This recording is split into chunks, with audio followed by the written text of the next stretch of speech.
Hello बच्चों, good afternoon. इससे पहले बच्चों वर्क पावर एनर्जी में मैं वर्क डिस्कस कर चुका हूं आपको। इस वीडियो में हम वर्क से रिलेटेड कुछ क्वेश्चंस प्रॉब्लम डिस्कस करा रहे हैं, ठीक है ना। आप इन क्वेश्चंस को एज इट इज जैसे मैं बोल रहा हूं उसी तरह से आप इनको नोट करें, ठीक है।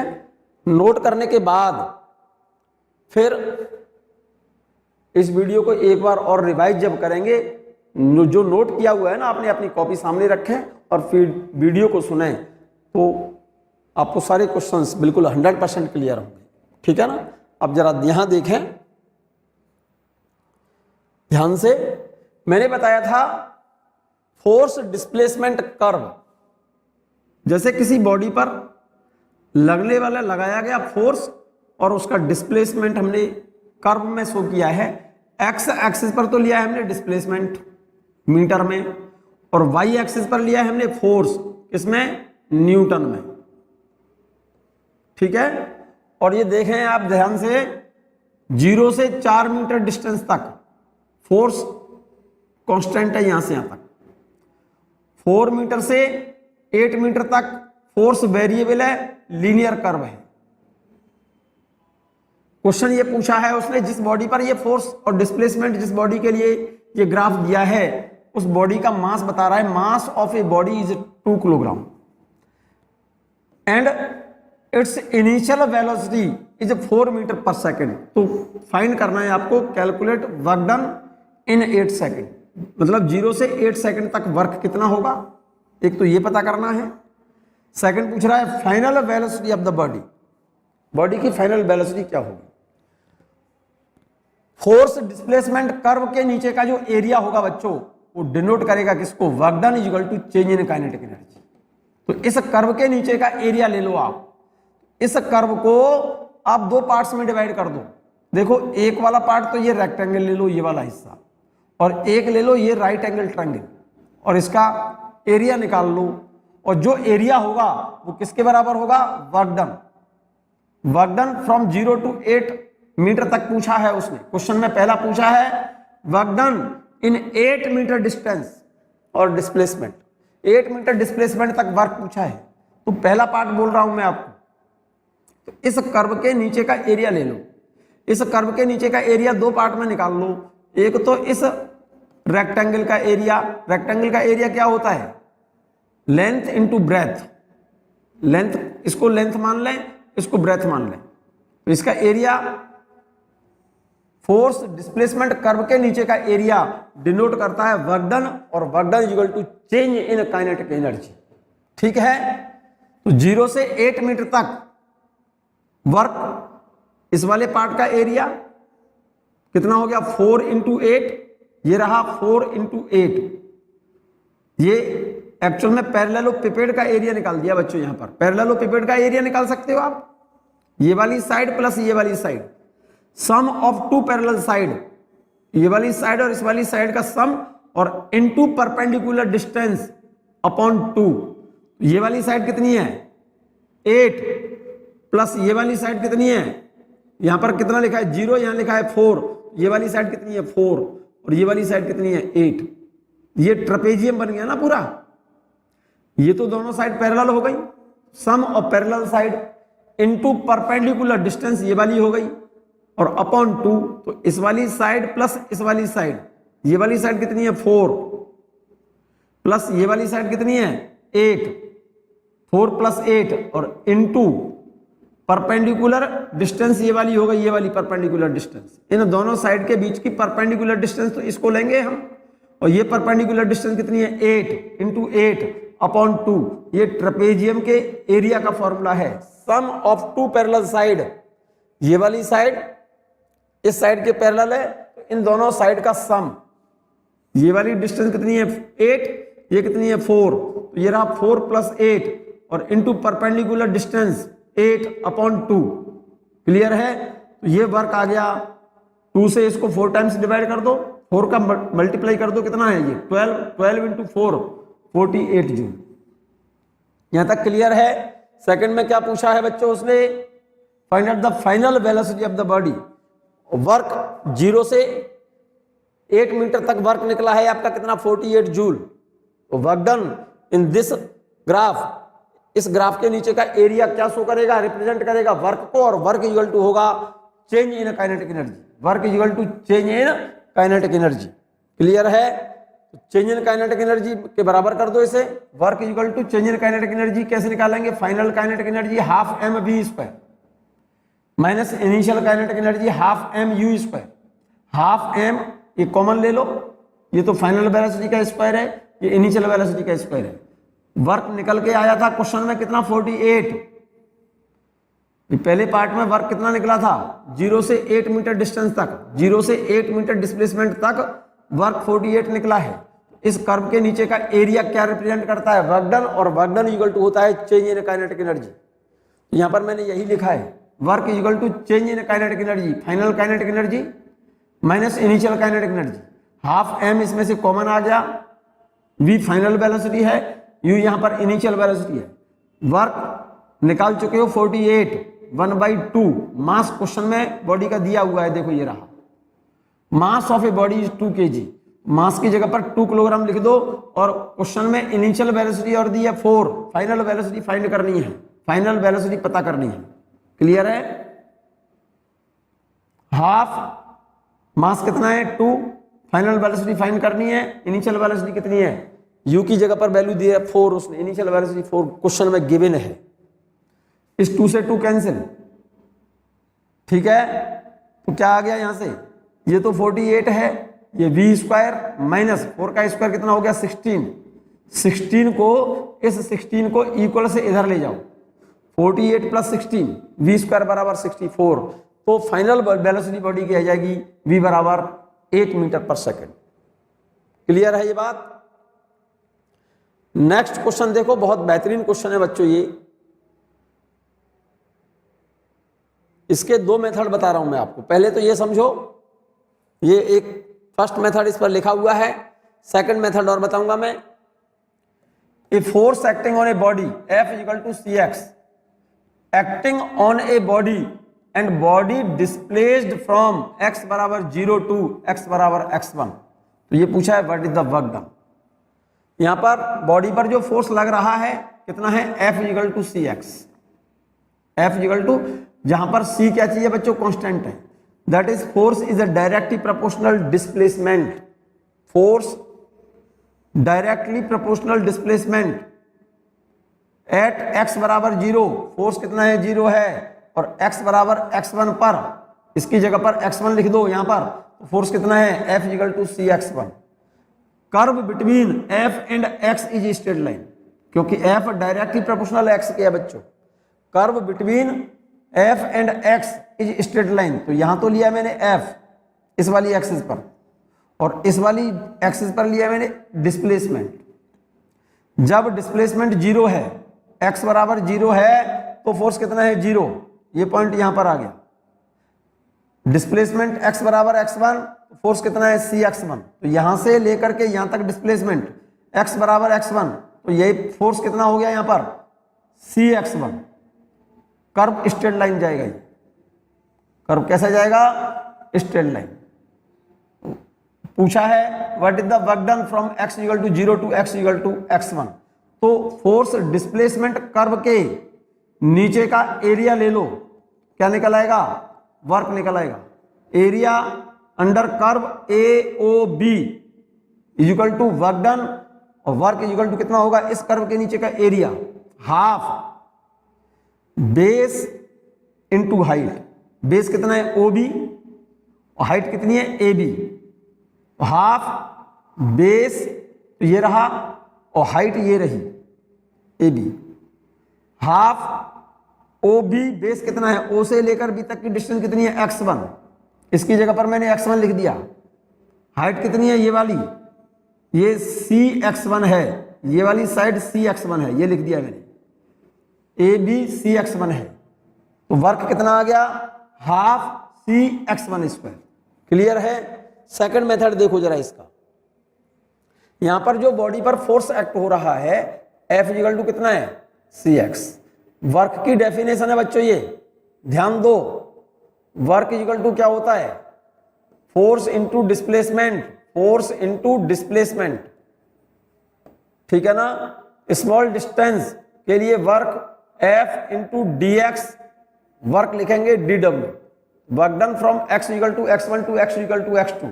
तो total work from x1 to x2, इसको इंटीग्रेट कर दो both side, equal to integrate कर दो x बराबर 0 से x बराबर x1 तक, F dx।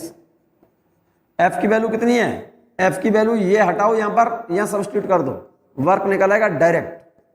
इस मेथड को नोट कर लेना बच्चों, x बराबर 0 से x बराबर x1 तक, f की जगह पर क्या लिख देंगे c इंटू एक्स, और इसको इंटीग्रेट करना है x के रिगार्ड में।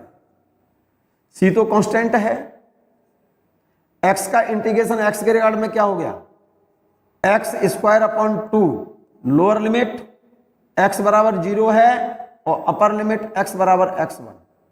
लिमिट पुट करो, 1/2 तो ये बाहर ले लूं, 2 तो 1/2c, अपर लिमिट कितनी है x1 स्क्वायर, लोअर लिमिट कितनी है 0 माइनस 0 का स्क्वायर। तो रिजल्ट आ गया आपका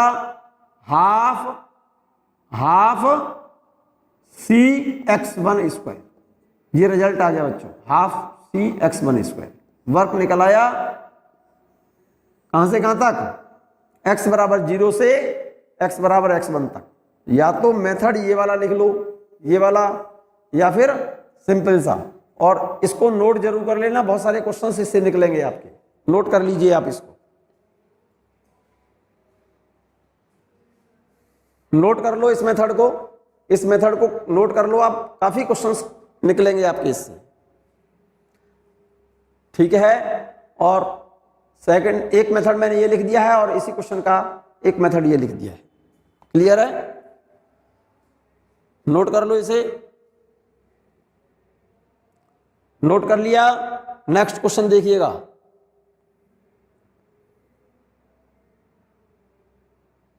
if displacement of a body is depend upon time as the relation x equal to t की power 3/3, where x is a displacement at time t समय पर displacement कितना है इस रिलेशन में, x है, x is in metre and t is in second, and mass of the body is 2 kilogram. Find करना है what is the work done in 2 second, work done निकालना है 2 सेकेंड में। यहां पर पोजीशन x की वैल्यू चेंज हो रही है टाइम के साथ, डिस्प्लेसमेंट वेरिड विद टाइम, तो इसका मतलब ये हो गया कि velocity depend upon time, displacement अब जब टाइम के साथ बदल रहा है तो बॉडी की वेलोसिटी भी टाइम के साथ चेंज होगी। और मैंने एक रिलेशन बताया था, work done equal to change in kinetic energy. Simple सा मेथड बता रहा हूं, देखो जरा यहां पर x इक्वल टू, ये क्वेश्चन में गिवन है, ठीक है। मैं इससे वेलोसिटी निकालना चाहता हूं बच्चों, वेलोसिटी क्यों निकालना चाहता हूं, क्योंकि मैं एक रिलेशन लगाना चाहता हूं, work done equal to change in kinetic energy. तो इस डिस्प्लेसमेंट को टाइम के रिगार्ड में डिफरेंशिएट कर दो, वेलोसिटी निकल आई। v बराबर होता है डिस्प्लेसमेंट अपॉन टाइम, तो dx upon dt equal to d upon dt, और x की वैल्यू कितनी है tq upon 3, tq upon 3, tq upon 3, और 1/3 कांस्टेंट है, इसका डिफरेंशिएशन कितना हो गया 1/3 तो कांस्टेंट है, t की पावर 3 डिफरेंशिएट करोगे t के रिगार्ड में तो ये पावर नीचे उतार लोगे, नीचे आ जाएगी और इसमें से एक पावर कम हो जाएगी, 3/3 t स्क्वायर, 3 से 3 कैंसिल, वेलोसिटी आ गई t समय पर v बराबर t स्क्वायर, v बराबर क्या आ गया t स्क्वायर, ये वेलोसिटी है, इसको नंबर डाल सकते हो आप सेकंड इक्वेशन। एट t बराबर 0, यहां पर t बराबर 0 लिखोगे, इनिशियल वेलोसिटी आ जाएगी 0, और हमको वर्क पूछा कितने सेकंड में, कितने सेकंड में 2 सेकंड में।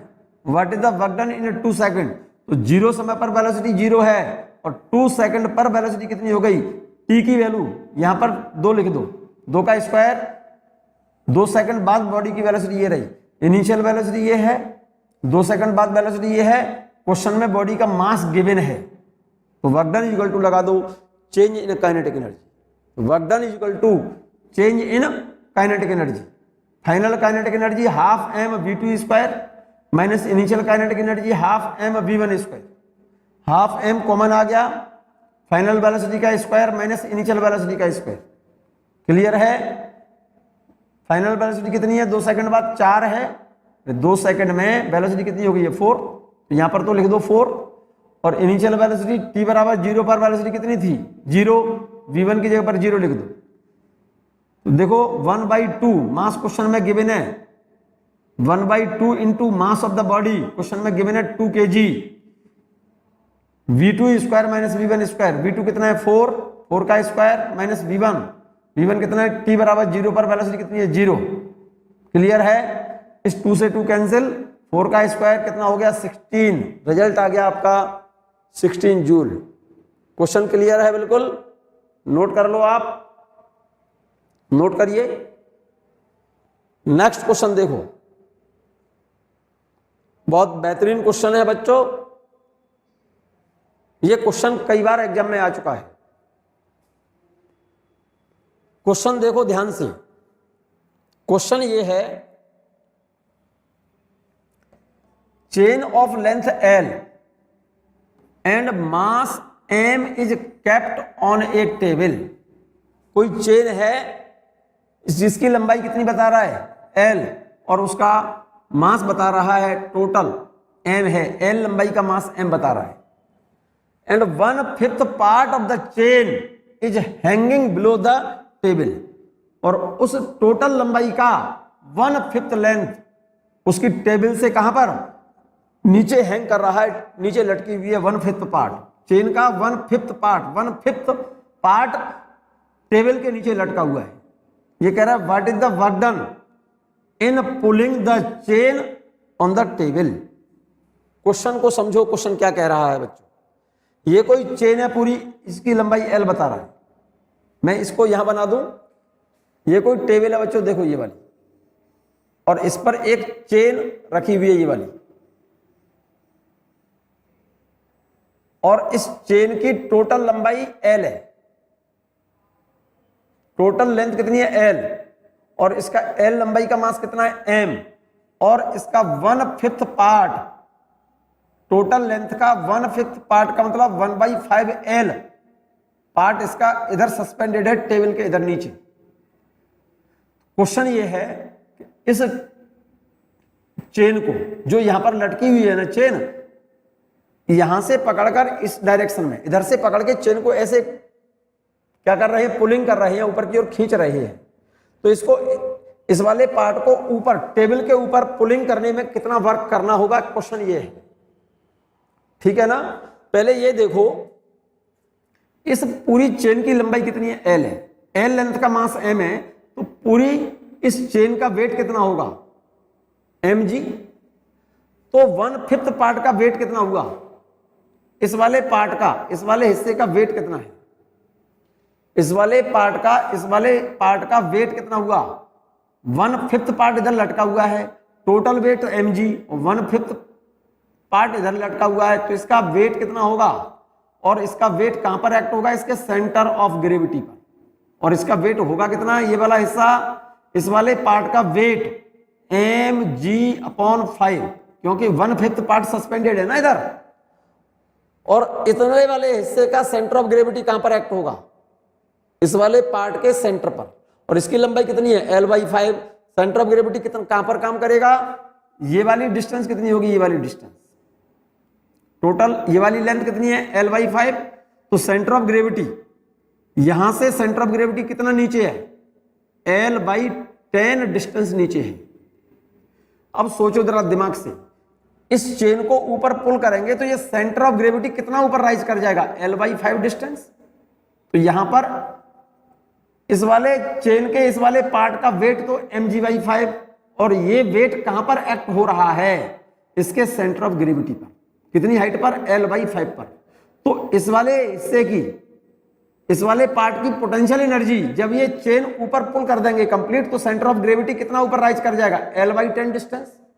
तो इसका मतलब L/10 distance centre of gravity को ऊपर राइज कराने में वर्क डन कितना होगा? और वर्क डन इक्वल टू होगा यहां पर चेंज इन पोटेंशियल एनर्जी। क्योंकि इसकी पोटेंशियल एनर्जी कितनी ऊपर, सेंटर ऑफ ग्रेविटी कितना ऊपर राइज कर गया, L/10, तो पोटेंशियल एनर्जी कितनी चेंज हो जाएगी, यहाँ पर पोटेंशियल एनर्जी इंक्रीज कर जाएगी, पोटेंशियल एनर्जी इंक्रीज करेगी कितनी, mgh, ये फॉर्मूला होता है mgh, mg की जगह पर क्या लिखेंगे हम, mg/5, mg/5, और कितनी हाइट, सेंटर ऑफ ग्रेविटी कितना हाइट ऊपर राइज कर जाएगा, L/10, तो इसकी पोटेंशियल एनर्जी कितनी बढ़ जाएगी, पोटेंशियल एनर्जी इंक्रीज कितनी, 1/50 mgl, work done equal to होगा change in its potential energy.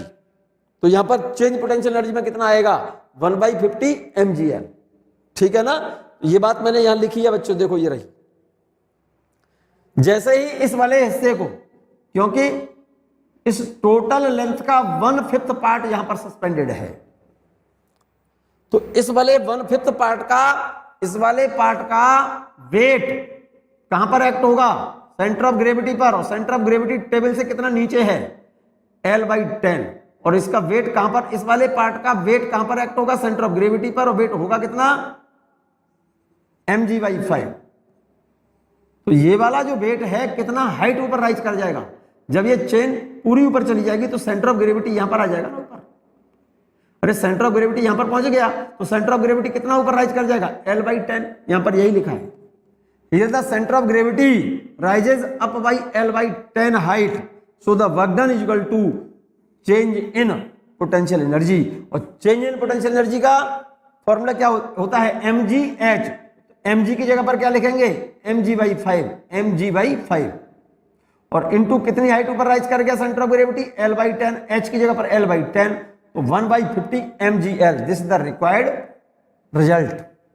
ठीक है ना, इस चेन को ऊपर पुल कराने में जो वर्क डन होगा, इस वाले पार्ट की पोटेंशियल एनर्जी में जितना इंक्रीजमेंट होगा वो किसके बराबर होगा, वर्क के बराबर होगा, और इसकी पोटेंशियल एनर्जी बढ़ जाएगी कितनी, 1/50 mgh। तो इस चेन को ऊपर पुल कराने में जो वर्क होगा, इस वाले पार्ट की पोटेंशियल एनर्जी में इंक्रीज पोटेंशियल एनर्जी के बराबर होगा, पोटेंशियल एनर्जी इंक्रीज कर जाएगी कितनी, 1/50 mgl।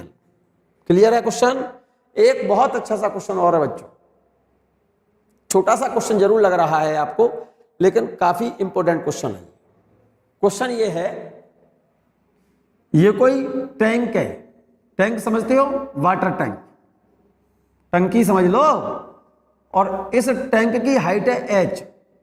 क्वेश्चन ये है, किसी मशीन के द्वारा इस टैंक को पानी से फुल करने में, पानी इसमें पूरा पानी से भरना है इस टैंक को, तो इस टैंक को पानी से भरने में कितना वर्क करना होगा।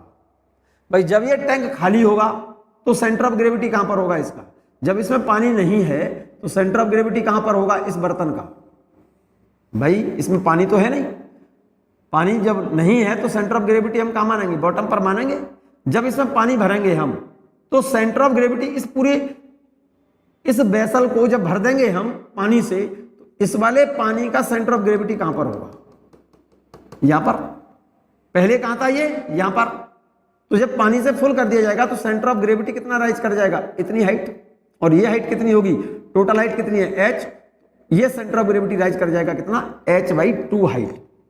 तो इस टैंक को फिल करने में, कंप्लीट पानी से भरने में कितना वर्क होगा, तो यहां पर सीधा सा फॉर्मूला लगाइए, here the work done is equal to change in potential energy mg, और into centre of gravity height rise कर गया कितना, h/2, तो mg h/2, because centre of gravity rises up by height h/2।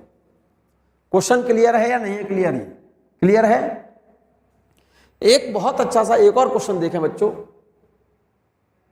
ये question और देखो, बहुत simple सा क्वेश्चन है, आसान सा क्वेश्चन है। क्वेश्चन ये है,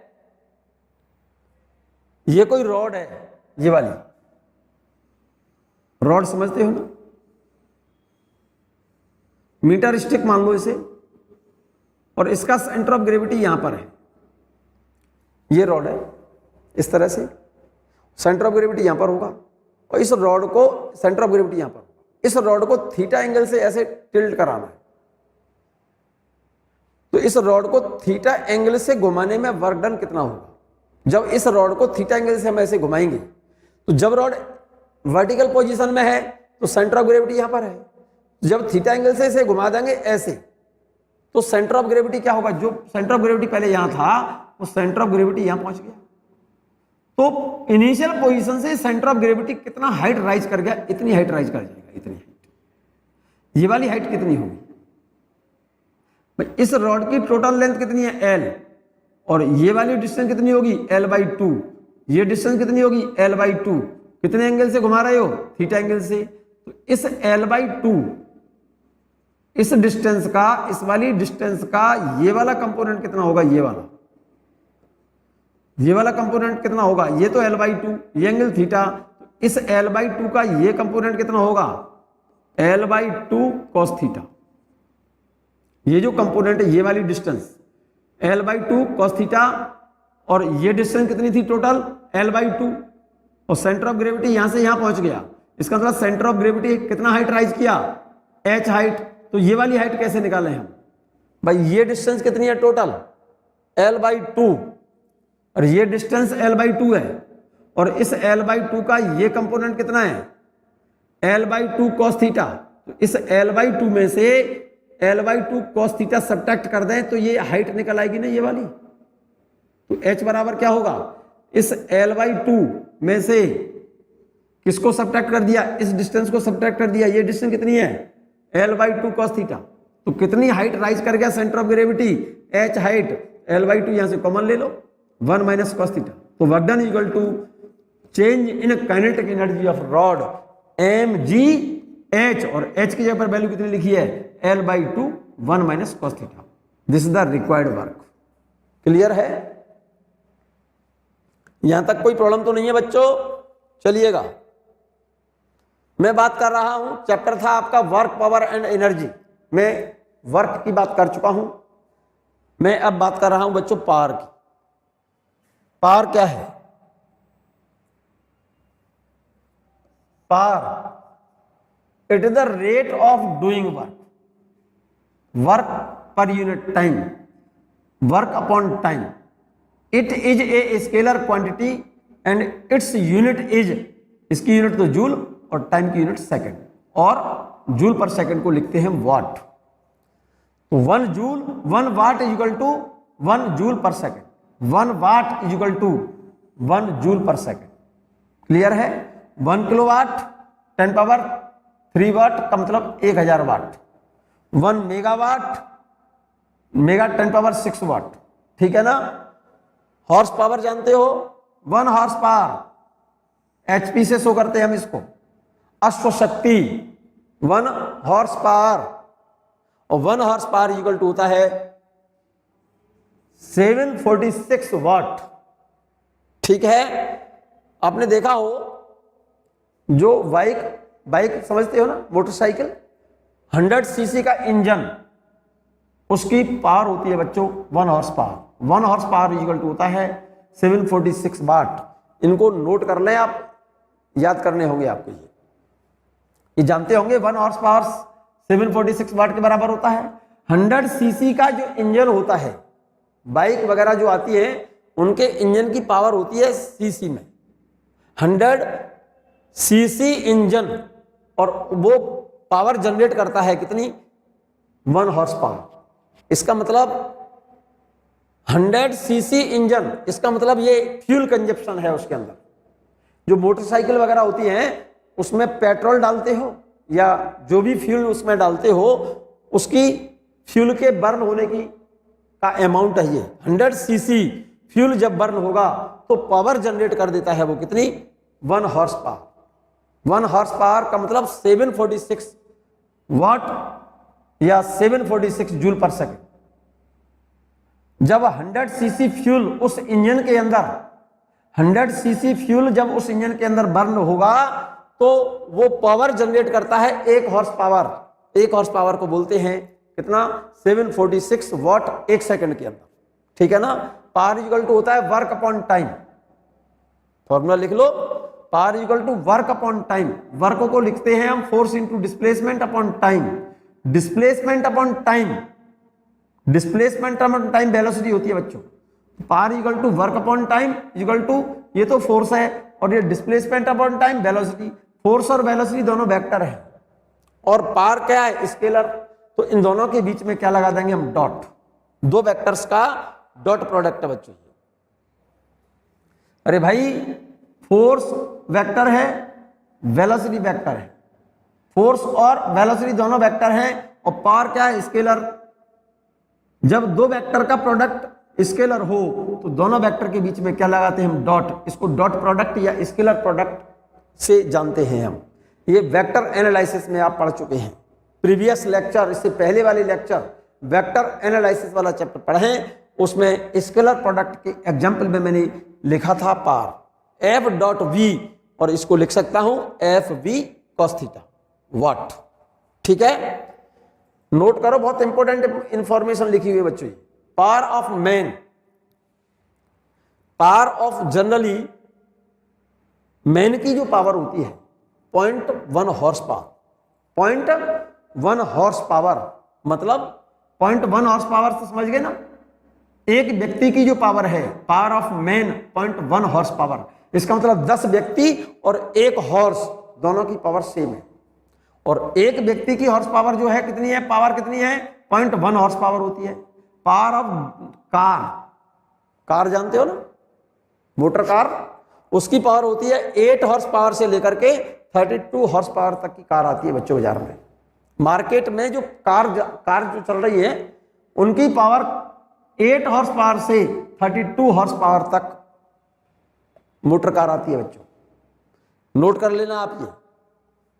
पावर ऑफ ट्रेन, रेलगाड़ी, ट्रेन की पावर होती है 1000 हॉर्स पावर से 5000 हॉर्स पावर तक आती है पावर।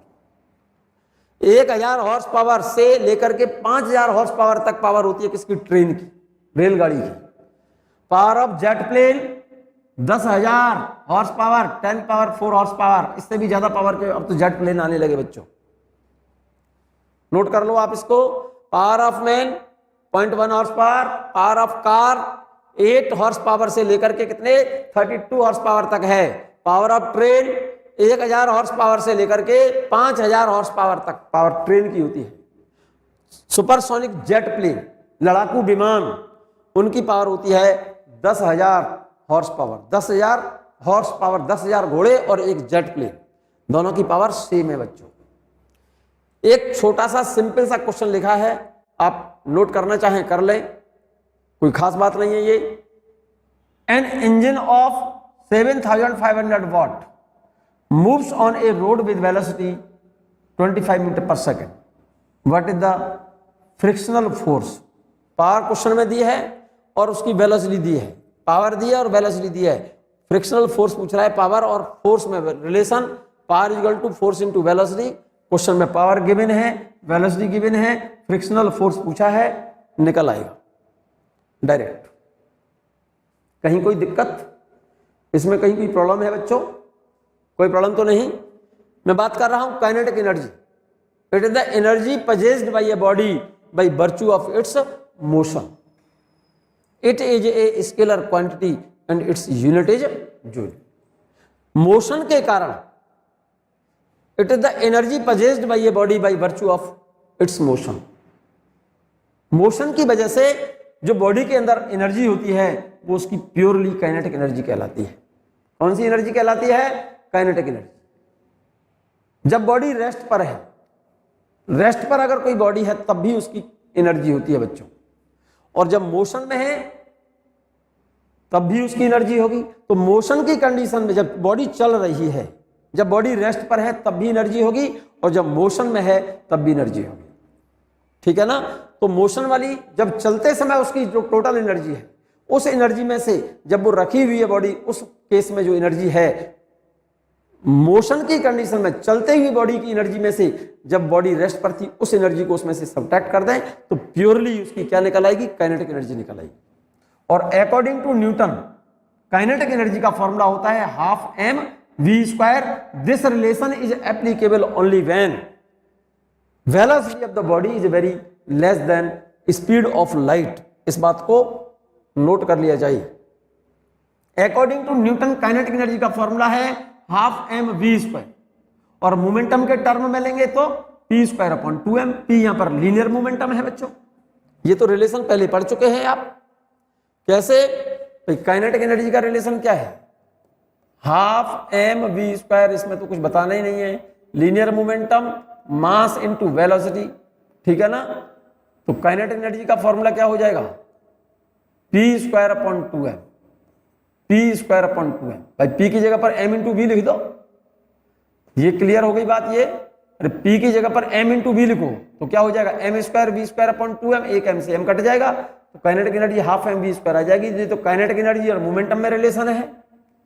ये तो काइनेटिक एनर्जी वेलोसिटी के टर्म में, मोमेंटम वेलोसिटी के टर्म में, ये काइनेटिक एनर्जी और मोमेंटम का रिलेशन है, ठीक है ना। P यहां पर लीनियर मोमेंटम है, K यहां पर काइनेटिक एनर्जी है, M बॉडी का मास है, ठीक है। Potential energy, it is the energy possessed by a body by virtue of its position. It is a scalar quantity and its unit is joule.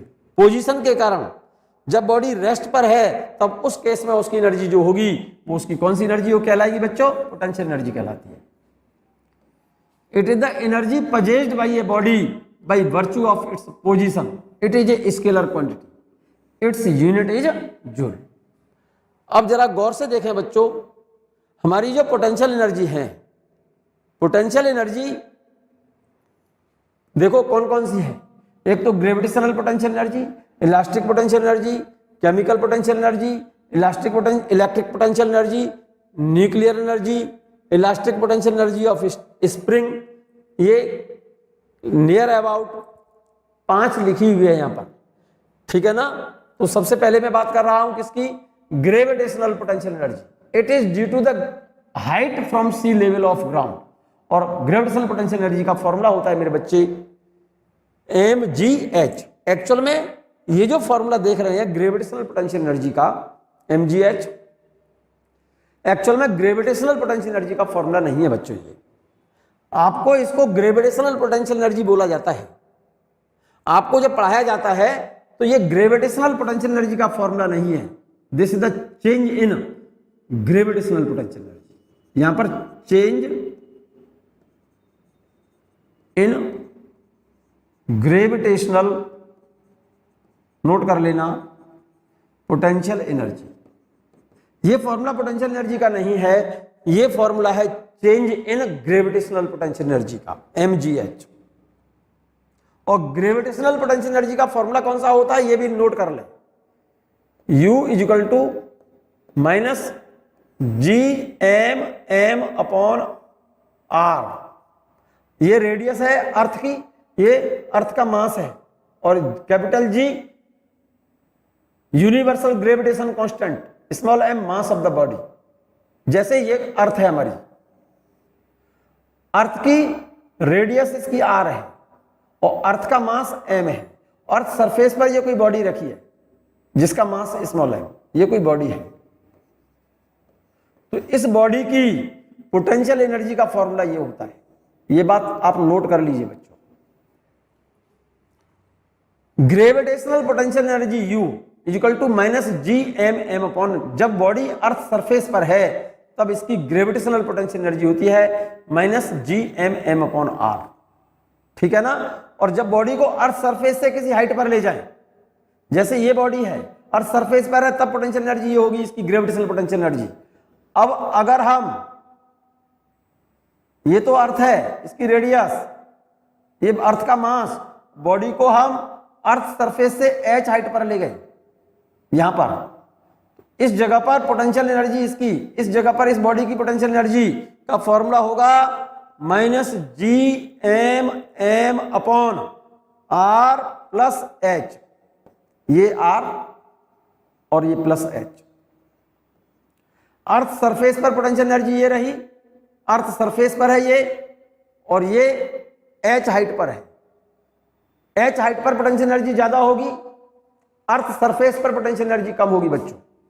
ये वाली जो एनर्जी देख रहे हैं आप अर्थ सरफेस पर है, gravitational, this is the gravitational potential energy of the body on the earth surface. और ये अर्थ सरफेस से h हाइट पर ग्रेविटेशनल पोटेंशियल एनर्जी का फॉर्मूला है। ये हम इसका नेक्स्ट चैप्टर यूनिवर्सल ग्रेविटेशन एक चैप्टर पढ़ाएंगे, तब हम इसको डिक्टेट करेंगे आपको। तो यहां पर पोटेंशियल एनर्जी इतनी है और यहां पर पोटेंशियल एनर्जी इतनी है, ये एनर्जी ज्यादा है इससे, इस एनर्जी में से इस एनर्जी को सब्ट्रैक्ट अगर हम कर दें तो इस पोटेंशियल एनर्जी में जो चेंज आएगा बॉडी को यहां से यहां तक ले जाने में, वो चेंज का फॉर्मूला है, ये रहा mgh। This is the change in gravitational potential energy, not potential energy. ये ग्रेविटेशनल पोटेंशियल एनर्जी में चेंज होता है बच्चों ग्रेविटी के कारण, और इसका एक्सप्लेनेशन हम इसका नेक्स्ट चैप्टर जब पढ़ाएंगे तो उसमें बताएंगे आपको। नोट कर सकते हैं आप, this is the gravitational potential energy of the body on the earth surface due to gravity. और अर्थ सरफेस से h हाइट पर बॉडी की ग्रेविटेशनल पोटेंशियल एनर्जी का formula minus G capital M small m upon r plus h। Capital M earth का mass है, capital R अर्थ की radius है, h अर्थ surface से उस बॉडी की हाइट है, और स्मॉल m इस बॉडी का मास है। तो जब बॉडी अर्थ सरफेस पर रखी है तब इसकी ग्रेविटेशनल पोटेंशियल एनर्जी इतनी होती है, और अर्थ सरफेस से h हाइट पर रखी है बॉडी, तब ग्रेविटेशनल पोटेंशियल एनर्जी है। इस एनर्जी में से इस एनर्जी को सब्ट्रैक्ट करेंगे अगर आप, इसमें से इसे सब्ट्रैक्ट करोगे तो पोटेंशियल एनर्जी में चेंज का फॉर्मूला mgh निकल कर आएगा। ये बात हम एक्सप्लेन करेंगे आपको इसके नेक्स्ट चैप्टर में, यूनिवर्सल ग्रेविटेशन वाले चैप्टर में। नोट कर लिया। सेकंड वाली लिखो, elastic potential energy of spring. Spring की इलास्टिक पोटेंशियल एनर्जी का फॉर्मूला होता है हाफ के एक्स स्क्वायर। इसको हम इसी चैप्टर में ड्राइव कराएंगे बच्चों। Elastic potential energy of spring U equal to half के एक्स स्क्वायर। नोट कर लीजिए आप इसे, इसको हम इसी चैप्टर में एक्सप्लेन भी करेंगे और इसको ड्राइव भी करेंगे बच्चों। Elastic potential energy of spring half के X square. It is the work done against elasticity stretched और कंप्रेस्ड ऑफ स्प्रिंग। किसी स्प्रिंग को कंप्रेस करने में या उसको स्ट्रेच करने में जो वर्क डन होता है वो उस स्प्रिंग में स्टोर हो जाता है, किसके फॉर्म में? Elastic potential energy due to elasticity. It is the work done against elasticity. Elasticity क्या है? ये एक टॉपिक पूरा चैप्टर आएगा बच्चों। इलास्टिसिटी एक प्रॉपर्टी होती है। इलास्टिसिटी एक प्रॉपर्टी है, किसी बॉडी पर एक्सटर्नल फोर्स लगा देने पर बॉडी का साइज और शेप बदल जाता है। जो अप्लाइड फोर्स है उसे हटा लें तो बॉडी अपनी ओरिजिनल पोजीशन में क्या करेगी? रिटर्न होगी, वापस होगी। बॉडी की इस प्रॉपर्टी को हम इलास्टिसिटी कहा जाता है बच्चों। किसी स्प्रिंग को स्ट्रेच करने में या कंप्रेस करने में जो वर्क डन होता है वो वर्क हाफ के एक्स स्क्वायर के बराबर होगा, और ये वाला वर्क स्प्रिंग में स्टोर्ड होता है किसके फॉर्म में? इलास्टिक पोटेंशियल एनर्जी के फॉर्म में। क्लियर है ये बात? चलिएगा थर्ड देखिए, chemical potential energy, calorific value है ये। Chemical potential energy, calorific value. All foods and all fuel possess chemical potential energy. Chemical potential energy calorific value है ये बच्चों। ऑल फूड्स, जैसे हम खाना खाते हैं, मिल्क पीते हैं, तो उस मिल्क की जो कैलोरीफिक वैल्यू होती है वो उसकी केमिकल पोटेंशियल एनर्जी कहलाती है। कौन सी एनर्जी कहलाती है बच्चों? और किसी इंजन जानते हो ना, हीट इंजन, उसमें फ्यूल डालते हैं, जैसे मोटरसाइकिल है उसमें ऑयल डालते हो, ऑयल बर्न होने के बाद जो कैलोरीफिक वैल्यू उसकी निकल कर आएगी वो उसकी केमिकल पोटेंशियल एनर्जी कहलाती है बच्चों। ठीक है। फोर्थ देखिएगा, electric potential energy. Electric potential energy, electric potential energy, इसका फॉर्मूला होता है बच्चों हाफ सी वी स्क्वायर। यहां पर सी बॉडी की कैपेसिटी है और वी उसका पोटेंशियल है। ये topic chemical sorry electric potential energy और इलेक्ट्रिकल पोटेंशियल एनर्जी, ये वाला टॉपिक क्लास 12th में पढ़ेंगे आप। आपको अभी तो यहां तैयार रखना पड़ेगा, याद करना पड़ेगा बच्चों। Electric potential energy half C V square. It is due to the work done in charging of a body. किसी बॉडी को चार्ज करने में जो वर्क डन होता है वो उसके अंदर स्टोर हो जाता है, किसके फॉर्म में? इलेक्ट्रिक पोटेंशियल एनर्जी के फॉर्म में। किसी बॉडी को चार्ज करने में जो वर्क किया जाएगा, चार्ज करने के लिए जो एनर्जी हम खर्च करेंगे, जो वर्क करेंगे, वो एनर्जी उस बॉडी में इलेक्ट्रिक पोटेंशियल एनर्जी के फॉर्म में स्टोर हो जाती है और उसका फॉर्मूला है हाफ CV²। यहां पर C उस बॉडी की कैपेसिटी है और V उस बॉडी का इलेक्ट्रिक पोटेंशियल, और इसको बोलते हैं electric potential energy. Clear? Nuclear energy, ये फॉर्मूला पढ़ा होगा आइंस्टीन का, nuclear potential energy is equal to mc²। mass can be converted into energy and energy can be converted into mass, that is mass and energy are interconvertible according to Einstein। Relation इसका होता है E = mc²। इस energy को बोलते हैं बच्चों nuclear energy. जैसे hydrogen bomb, atom bomb, radio active substance, इनके अंदर कौन सी एनर्जी होती है? न्यूक्लियर पोटेंशियल एनर्जी होती है बच्चों। कौन सी? Nuclear potential energy. मैं इस चैप्टर में डिक्टेट कर रहा हूं बच्चों इलास्टिक पोटेंशियल एनर्जी को। किसको? मैं डिक्टेट कर रहा हूं इलास्टिक पोटेंशियल एनर्जी को। इस पोटेंशियल एनर्जी को मैं डिक्टेट कर रहा हूं। ये इलास्टिक पोटेंशियल एनर्जी स्प्रिंग की है और इस एनर्जी को मैं डिक्टेट कर रहा हूं, इसका प्रूफ बता रहा हूं, इसका फॉर्मूला बता रहा हूं। Elastic potential energy of A spring, note कर लो आप इसको, और इस पर क्वेश्चन अक्सर कराया करता है बच्चों, ठीक है ना, इस चैप्टर में। ठीक है, नोट करें आप इसको, नोट करिए elastic potential energy of A spring. बहुत सिंपल सा टॉपिक है, बहुत काम का टॉपिक है इस चैप्टर में बच्चों।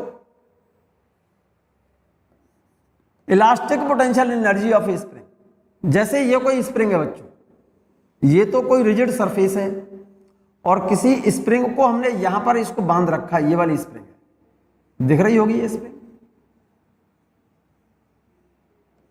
This is the normal length, ये स्प्रिंग नॉर्मल लेंथ है। इसकी नॉर्मल लेंथ का मतलब यहां से यहां तक नॉर्मली रखी हुई है स्प्रिंग और यहां पर हमने इसको बांध रखा है। हमने इस स्प्रिंग को यहां से पकड़ा, हाथ से ऐसे यहां से पकड़ा और ऐसे पकड़ा करके हमने इसको ऐसे खींच दिया, स्ट्रेच कर दिया ऐसे। अरे स्प्रिंग को हमने ऐसे पकड़ा यहां से और ऐसे खींच दिया, स्ट्रेच कर दिया। कितनी डिस्टेंस? x distance. पहले नॉर्मल कंडीशन तो यहां पर थी, अरे भाई पहले तो स्प्रिंग यहां तक है, ये वाला सरफेस तो रिजिड है, ये वाला सरफेस तो फिक्स है, और इस वाले एंड को पकड़ा हमने हाथ से और इसको ऐसे खींच दिया। कितनी डिस्टेंस? x डिस्टेंस खींच दिया हमने इधर। और जैसे ही स्प्रिंग को हम ऐसे खींचेंगे, हाथ से पकड़ करके जैसे ऐसे खींचेंगे, तुरंत ये स्प्रिंग हमारे हाथ पर एक अंदर की तरफ फोर्स लगाती है, F = kx। इस फोर्स को बोलते हैं इलास्टिक फोर्स बोलते हैं बच्चों। कौन सा फोर्स बोलते हैं? Elastic force. एक्चुअल में ये हुक्स लॉ है, हुक्स लॉ से जानते हैं, हम बता रहे हैं नीचे। हम इस स्प्रिंग को या तो स्ट्रेच कर दें x डिस्टेंस, या फिर हम इस स्प्रिंग को ऐसे कंप्रेस कर दें, दबा दें इसको। भाई ये स्प्रिंग नॉर्मल कंडीशन में है, पकड़ा खींच दिया, या तो x डिस्टेंस, या फिर पकड़ करके हमने इसको दबा दिया अंदर की तरफ, ऐसे दबा दिया यहां से ऐसे, अरे ऐसे पकड़ा ऐसे दबा दिया, x डिस्टेंस हमने कंप्रेस कर दिया इसको। और जब हम स्ट्रेच करेंगे तब तो इलास्टिक फोर्स लगेगा इधर, हमने स्ट्रेच करने के लिए फोर्स इधर लगा रहे हैं, तो ये स्प्रिंग हमारे हाथ पर एक अंदर की तरफ फोर्स लगाएगी, इसको इलास्टिक फोर्स कहा जाता है बच्चों। हमने जो खींचकर इसको पकड़कर खींचा है, हमने जो फोर्स अप्लाई किया, अप्लाइड फोर्स को अगर हम हटा दें, छोड़ दें हम स्प्रिंग को, तो इस फोर्स के कारण ये स्प्रिंग अपनी ओरिजिनल पोजीशन में आएगी। इसीलिए इस फोर्स को बोला जाता है कौन सा force? Internal elastic force. Internal elastic force, और ये फॉर्मूला है, हुक्स लॉ है ये। अगर हम इस स्प्रिंग को दबा दें, ऐसे दबा दिया इसको, तो पोजीशन उसकी यहां से यहां पर हो गई, ऐसे कंप्रेस किया, कंप्रेस करेंगे तुरंत ये स्प्रिंग हमारे हाथ पर बाहर की तरफ फोर्स लगाएगी। भाई ऐसे हमने कंप्रेस किया, कंप्रेस करने वाला फोर्स हटा दें, तो ये जो फोर्स लग रहा है ना स्प्रिंग के द्वारा, हमने इस तरह से कंप्रेस किया, तुरंत ये स्प्रिंग हमारे हाथ पर बाहर की तरफ फोर्स लगाएगी। तो हमने कंप्रेस वाला फोर्स हटा दिया, तो इस फोर्स के कारण, इस इंटरनल फोर्स के कारण ये स्प्रिंग क्या करेगी? अपनी ओरिजिनल पोजीशन में आएगी। इसीलिए इस फोर्स को हम, इस वाले फोर्स को हम इलास्टिक फोर्स कहते हैं बच्चों। दिस इलास्टिक फोर्स, ये जो इलास्टिक फोर्स होता है जो कि स्प्रिंग को खींचा तब एक्ट हुआ, या स्प्रिंग को हमने कंप्रेस किया तब एक्ट हुआ। ये इलास्टिक फोर्स डायरेक्टली प्रोपोर्शनल होता है change in length of spring. F is directly proportional x. अगर अप्लाइड फोर्स ज्यादा है, खींचने के लिए फोर्स हमने ज्यादा लगाया है ना, तो ये एक्स की वैल्यू ज्यादा होगी। कंप्रेस करने के लिए फोर्स ज्यादा लगा दिया तो ज्यादा कंप्रेस मींस एक्स ज्यादा होगा। More is the force more is the value of x, ये हुक्स लॉ है। ठीक है ना। प्रोपोर्शनलिटी साइन हटा दो, कांस्टेंट लगा दो बच्चों के। प्रोपोर्शनलिटी साइन हटा दिया, कांस्टेंट लगा दिया के। एफ इक्वल टू के एक्स, ये हुक्स लॉ के नाम से जानते हैं हम इसको। फोर्स की यूनिट क्या होगी? न्यूटन। यहां पर एक्स इंक्रीज और डिक्रीज इन लेंथ, हम अगर खींचते हैं तो लेंथ इंक्रीज होगी, कंप्रेस करते हैं तो लेंथ डिक्रीज होगी। के यहां पर फोर्स कांस्टेंट बोलते हैं इसको, और बोलते हैं स्प्रिंग कांस्टेंट, और spring factor it's unit is Newton per metre. के की यूनिट, भाई इसकी यूनिट तो न्यूटन है, इसकी मीटर है, तो के की यूनिट क्या हो जाएगी? Newton per metre. Clear? Here F is directly proportional to your x. F is directly proportional to x. So curve between F and x is straight line.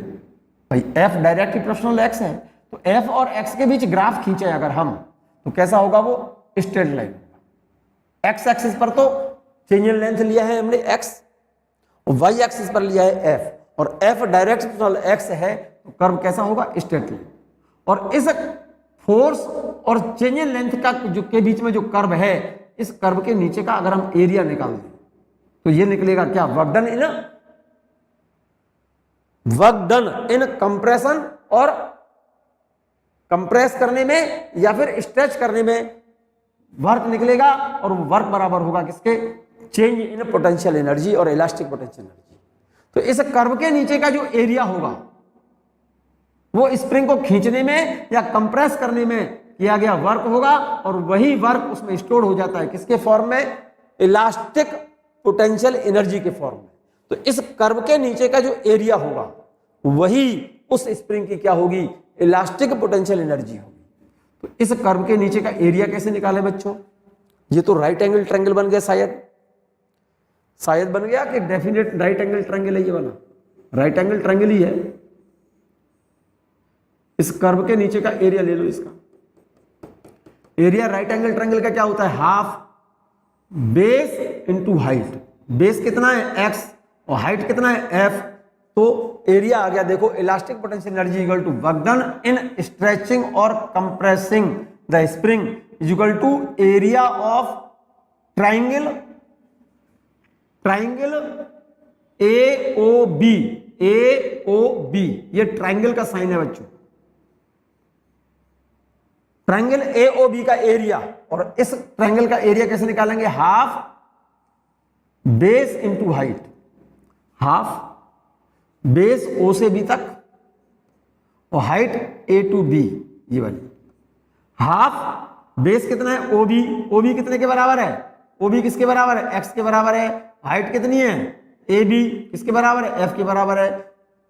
तो वर्क डन निकल आया। अब स्प्रिंग को खींचने में या फिर कंप्रेस करने में work half F into x, half F into x, half F into x. इस F की जगह पर बच्चों देखो वर्क डन कितना निकला आपका? Work done equal to change in its potential energy, elastic potential energy, half F into X, ये निकला ना। और F इक्वल टू क्या होता है? F equal to kx। तो पोटेंशियल एनर्जी का फॉर्मूला एक और क्या बन जाएगा बच्चों? ध्यान दो, इस F की जगह पर kx लिख दो, हाफ इस F की जगह पर kx इंटू एक्स कितना हो गया? Half kx square. क्लियर है ये बात? और इस x की जगह पर हम लिखें तो f अपॉन k, इस x की जगह पर यहां से f अपॉन k लिख दूं यहां पर, तो फॉर्मूला क्या हो जाएगा? u equal to half f, तो f है, और x की जगह पर क्या लिखूंगा? इस x की जगह पर f अपॉन k, तो पोटेंशियल एनर्जी का formula f square upon 2k। Clear? ये फॉर्मूला और ये फॉर्मूला तीनों एक ही है, केवल ये फॉर्मूला याद रख लो, हाफ f इंटू एक्स और f इक्वल टू kx। ये तो k और x के टर्म में है, ये f और k के टर्म में है, ये f और x के टर्म में है। ये तो क्वेश्चन पर डिपेंड करेगा कि आपको कौन सा फॉर्मूला यूज करना है, ये यूज करना है या ये यूज करना है या ये यूज करना है। क्लियर? कोई प्रॉब्लम तो नहीं है यहां तक बच्चों? कोई प्रॉब्लम हो तो बताएं आप। मैं यहां से आगे की बात कर रहा हूं बच्चों। बहुत बढ़िया क्वेश्चन है, बहुत इंपॉर्टेंट नोट है, जरूरत से ज्यादा इंपॉर्टेंट नोट है, काम का क्वेश्चन है ये। जैसे ये कोई स्प्रिंग है नॉर्मल कंडीशन में यहां पर, ठीक है ना, हमने इस स्प्रिंग पर यहां पर वेट सस्पेंडेड किया है मैंने mg, और इस वेट को लटका देने पर इस स्प्रिंग की लंबाई x इंक्रीज हो गई। इस वेट के कारण इसकी लंबाई कितनी बढ़ गई? x डिस्टेंस बढ़ गई। तो यहां पर x क्या चीज है? यहां पर increase in length if the weight और लोड इज सस्पेंडेड स्लोली। मैंने इसको यहां पर वेट लटकाया और धीरे धीरे इसको छोड़ दिया और यहां जाकर के ये वेट रुक गया। डिस्टेंस कितनी बढ़ गई? x। This weight is suspended on a spring slowly, तब चेंज इन लेंथ x है। तो यहां पर किसके कारण चेंज इन लेंथ x है? इस वाले फोर्स के कारण, mg के कारण। तो F इक्वल टू mg, और ये F किसके बराबर है? सस्पेंडेड वेट के बराबर, mg के बराबर। तो यहां से k की वैल्यू आ जाएगी mg अपॉन x, k बराबर mg अपॉन x, ठीक है ना। तो इसकी इलास्टिक पोटेंशियल एनर्जी कितनी होगी? इंक्रीज इन पोटेंशियल एनर्जी और elastic potential energy. Increase in elastic potential energy equal to half के एक्स स्क्वायर। के की वैल्यू कितनी है मेरे बच्चे? यहां से के की वैल्यू निकल आएगी mg अपॉन एक्स। यहां से देखिएगा increase in elastic potential energy half के एक्स स्क्वायर। तो के की जगह पर क्या लिख दूंगा? mg upon x. के की जगह पर क्या लिखूंगा? इस के की जगह पर mg अपॉन एक्स लिखूंगा। तो ये तो हाफ है, इस के की जगह पर mg अपॉन एक्स ये आ गया, और ये क्या है? X square. क्लियर? एक एक्स से एक्स काट दिया, तो increase in elastic potential energy कितनी हो गई? Half mg x. ध्यान से देखो यहां पर, वो स्प्रिंग की जो पोटेंशियल एनर्जी इंक्रीज हुई है वो कितनी है? Half mg x. लेकिन जब वेट आपने सस्पेंडेड कराया यहां पर, तो ये वेट यहां सस्पेंडेड कराया तो स्प्रिंग की लंबाई कितनी बढ़ गई? x। तो यहां से वेट यहां पर पहुंचा, तो इस वेट को यहां से यहां तक, जब वेट यहां से इस पोजीशन पर आ गया, तो इस वेट की पोटेंशियल एनर्जी कितनी डिक्रीज हुई है? mg x। Decrease in gravitational potential energy of the weight mg x। और इस स्प्रिंग में स्टोर्ड एनर्जी कितनी है? Half mg x। भाई वेट की जो वेट जब हमने यहां पर सस्पेंडेड कराया होगा और वेट यहां से चल करके यहां पहुंच गया, तो x डिस्टेंस वेट नीचे पहुंच गया, तो इस वेट की पोटेंशियल एनर्जी में कमी कितनी आई? mg x। भाई change in gravitational potential energy of this body mg into x. h की जगह पर x लिखेंगे हम। तो इस वेट की, इस बॉडी की पोटेंशियल एनर्जी कितनी कम हो गई है? mg x। लेकिन जब वेट यहां से यहां पहुंचा, तो इस स्प्रिंग में पोटेंशियल एनर्जी कितनी स्टोर्ड हुई है? चेंज कितनी हुई? Increase in elastic potential energy half mg x। और इस वेट की कितनी पोटेंशियल एनर्जी घट गई? डिक्रीज हुई mg x। और स्टोर्ड कितनी हुई स्प्रिंग में? Half mg x। तो हाफ mg x कहां? हवा में उड़ गई क्या? तो energy half mg x will be converted into heat. तो हाफ mg x एनर्जी तो स्टोर्ड हो गई किसमें? स्प्रिंग में। और इस वेट की डिक्रीज कितनी हुई थी? mg x। तो हाफ mg x क्या हुआ? हाफ mg x जो एनर्जी चली गई है ना, वो हीट में कन्वर्ट हुई है, जो कि स्प्रिंग का कुछ टेम्परेचर थोड़ा सा बढ़ा देगी। क्लियर? एक बहुत छोटा सा एक एग्जाम्पल और देखें बच्चों, बहुत छोटा सा एग्जाम्पल है, बड़ा काम का क्वेश्चन है ये, बहुत ज्यादा काम का क्वेश्चन। जैसे कोई स्प्रिंग है, कोई स्प्रिंग है और उस पर कोई वेट स्लोली सस्पेंडेड कराया है हमने, तब उसकी चेंज इन लेंथ x है। Increase in length of spring is x if the weight is loaded slowly. कोई स्प्रिंग है और इस पर वेट लटकाया और इस वेट को धीरे धीरे हमने छोड़ा है, और यहां x डिस्टेंस जाकर के वेट रुक गया। स्लोली वेट लोड किया है हमने, तब उसकी चेंज इन लेंथ कितनी है? x है। तो क्वेश्चन में यह पूछा है increase in length of the spring find करना है if the load means weight is loaded suddenly. मतलब किसी स्प्रिंग से कोई वेट बांध करके हमने उसको धीरे धीरे छोड़ा है और यहां जाकर के वेट रुक गया एक्स डिस्टेंस जाकर के।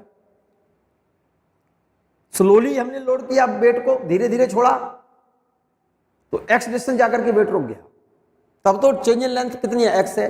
अब क्वेश्चन ये कह रहा है कि स्प्रिंग वही है, वही वाला वेट है और यहां बांधा हमने और उसको अचानक से छोड़ दिया, वेट को बांध करके हमने अचानक से छोड़ दिया। तो अचानक से जब छोड़ेंगे तो ये जो वेट है वो कितना नीचे जाएगा, उतना ही इस स्प्रिंग की लंबाई में चेंज आएगा। मान लो वो चेंज इन लेंथ इसकी स्प्रिंग की मान लो y है, मैंने मान लिया है लेट y क्या है, increase in length when weight is loaded suddenly. तो किसके कारण चेंज इन लेंथ y कहा है आपने, जब सडनली उसको लोड किया तो decrease in potential energy of weight कितनी होगी, mg/, ठीक है ना, equal to half K Y square. Decrease in potential energy of weight is equal to increase in elastic potential energy of spring half K Y square. एक Y से यहां Y cut गया तो क्या बचा, mg इधर बचेगा हाफ के इंटू वाई, कोई दिक्कत। लेकिन हम जब हमने स्लोली सस्पेंडेड कराया था तो चेंज इन लेंथ कितनी है, x, तो f इक्वल टू के एक्स बराबर mg, तो यहां से k बराबर कितना आ जाएगा, mg/x। तो इस k की जगह पर यहां से mg/x इस k की जगह पर लिख दो mg/x। जरा गौर से देखो, देखो यहां पर जब हमने वेट को सडनली लोडेड किया है तब change in length of spring कितना है, y है, मैंने मान लिया है, ठीक है ना। तो उस बॉडी, जिस बॉडी को अचानक से छोड़ दिया आपने, तो change in length of spring y है, तो बॉडी की पोटेंशियल एनर्जी में चेंज कितना आया, mg/, और ये पोटेंशियल एनर्जी में चेंज जो है वो किस में कन्वर्ट हुआ है, इंक्रीज इन पोटेंशियल एनर्जी। कौन सी, elastic potential energy half K Y square. एक वाई से एक वाई कट गया तो यहां से क्या बचा, mg हाफ के और एक वाई।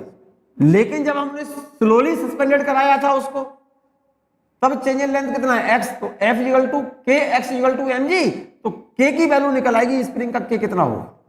इस k की वैल्यू यहां से हटा करके यहां डालो तो देखो ये तो mg इक्वल टू हाफ, इस k की जगह पर mg/x इंटू वाई, तो देखो mg से ये mg कट गया, कट गया तो y की वैल्यू निकल आएगी 2x, को इधर ले आओ तो y इक्वल टू 2x, और सडनली अगर छोड़ देंगे तो change in length of spring होगा बेटे 2x, y इक्वल टू क्या होगा, 2x होगा।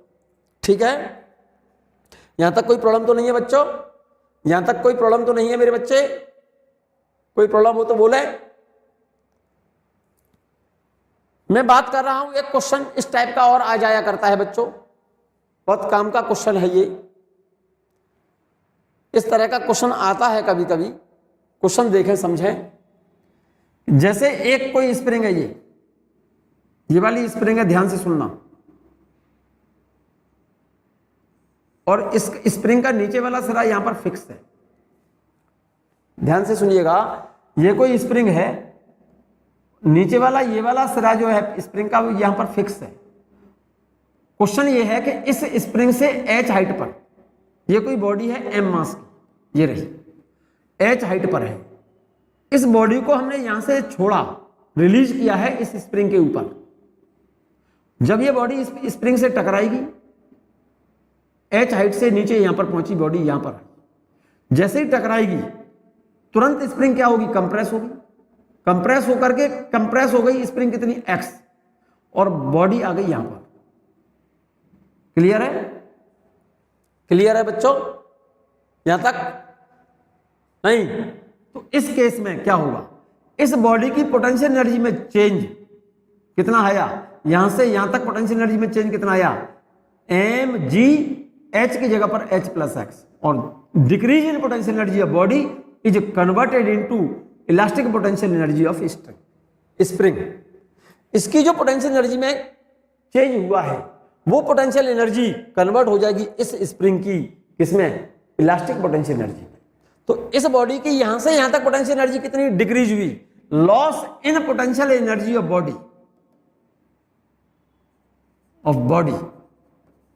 Is equal to gain in potential energy of spring. Spring लिख दो यहां पर। तो loss in potential energy of body, इस बॉडी की पोटेंशियल एनर्जी में लॉस कितना आया, m into G into H की जगह पर क्या लिखोगे, H plus X, M G H plus M G X equal to इस स्प्रिंग की पोटेंशियल एनर्जी में इंक्रीज कितना हुआ, स्प्रिंग की पोटेंशियल एनर्जी कितनी इंक्रीज होगी, क्योंकि स्प्रिंग की लेंथ तो केवल एक्स डिस्टेंस नीचे गई है ना, स्प्रिंग तो भाई स्प्रिंग का कंप्रेशन तो केवल एक्स है, तो स्प्रिंग की पोटेंशियल एनर्जी कितनी आएगी, स्टोर होगी, ये वाली जो पोटेंशियल एनर्जी है बॉडी की वो कन्वर्ट हो जाएगी किसमें, elastic potential energy of spring, और स्प्रिंग की इलास्टिक पोटेंशियल एनर्जी कितनी होगी, हाफ के into x square. X square क्यों लिखा है आपने, क्योंकि स्प्रिंग की लंबाई में चेंज तो केवल एक्स आया है ना, वो किसके कारण, इस वाली एनर्जी के कारण, ठीक है क्या नहीं। तो ये जो ग्रेविटेशनल पोटेंशियल एनर्जी है वो कन्वर्ट हो गई है किसमें, स्प्रिंग की इलास्टिक पोटेंशियल एनर्जी में। क्लियर है। तो यहां से हाफ के X square equal to M G, यहां से कॉमन ले लिया, एच प्लस एक्स। क्वेश्चन में आपको एच और एक्स गिवन होगा तो स्प्रिंग का कांस्टेंट पूछेगा या स्प्रिंग कांस्टेंट देगा और एक्स देगा तो ये हाइट पूछेगा क्वेश्चन में, ठीक है ना। क्वेश्चन देख लेंगे ना, एक्स क्या चाहिए यहां पर, decrease in length of spring. यहां पर कोई प्रॉब्लम, ये क्वेश्चन समझ आ गया होगा, किसी बॉडी को एच हाइट से स्प्रिंग पर छोड़ दें तो इस बॉडी के जैसे ही बॉडी स्प्रिंग पर गिरेगी तो स्प्रिंग में कंप्रेशन हो गया एक्स डिस्टेंस, ठीक है ना। तो इस केस में इस बॉडी की ग्रेविटेशनल पोटेंशियल एनर्जी तो डिक्रीज होगी और वो चेंज जो ग्रेविटेशनल पोटेंशियल एनर्जी में आएगा वो किस में कन्वर्ट हो जाएगा, इस स्प्रिंग की इलास्टिक पोटेंशियल एनर्जी में कन्वर्ट हो जाएगा। तो loss in potential energy, gravitational potential energy of the body is equal to gain in elastic potential energy of spring. Loss in gravitational potential energy of body कितना हुआ, M G H, तो ये हो गया यहां तक, और फिर एक्स डिस्टेंस बॉडी और चली, तभी तो यहां जाकर के रुकी है, M G X equal to ये एनर्जी कन्वर्ट हो गई है किसमें, स्प्रिंग की इलास्टिक पोटेंशियल एनर्जी में। ये इक्वेशन आपको समझ आ गई होगी। क्वेश्चन में डेफिनेटली क्या देता है मालूम है आपको, ये हाइट देता है, ये हाइट देता है और स्प्रिंग कांस्टेंट देता है, बॉडी का मास देता है। तो change in length of spring पूछता है, एक्स की वैल्यू पूछता है, एक्स की वैल्यू निकालनी होती है। तो इस इक्वेशन से जरा गौर से देखेंगे, अगर आप एक्स की वैल्यू जब निकालोगे तो एक्चुअल में वो क्वाड्रेटिक इक्वेशन बन जाएगी, एक्स स्क्वायर यहां आएगा, एक्स यहां आएगा, क्वाड्रेटिक इक्वेशन बन जाएगी। तो एक्स का फैक्टर करने होंगे आपको, ठीक है। एक्स की दो वैल्यू आएंगी, वहां पर एक प्लस आएगी और एक माइनस आएगी, तो आप कंसीडर करेंगे कौन सी वाली वैल्यू को, प्लस वाली वैल्यू। क्लियर, कोई प्रॉब्लम तो नहीं बच्चों। यहां से आगे बच्चों नेक्स्ट वीडियो में मैं डिस्कस करूंगा। इस वीडियो को पहले सुने आप और नोट कर लें, और जो क्वेश्चन मैंने बताए हैं आप उनको एक दो बार सॉल्व करके देख लें खुद से, तभी आपसे क्वेश्चंस और क्वेश्चंस से रिलेटेड निकलेंगे आपसे।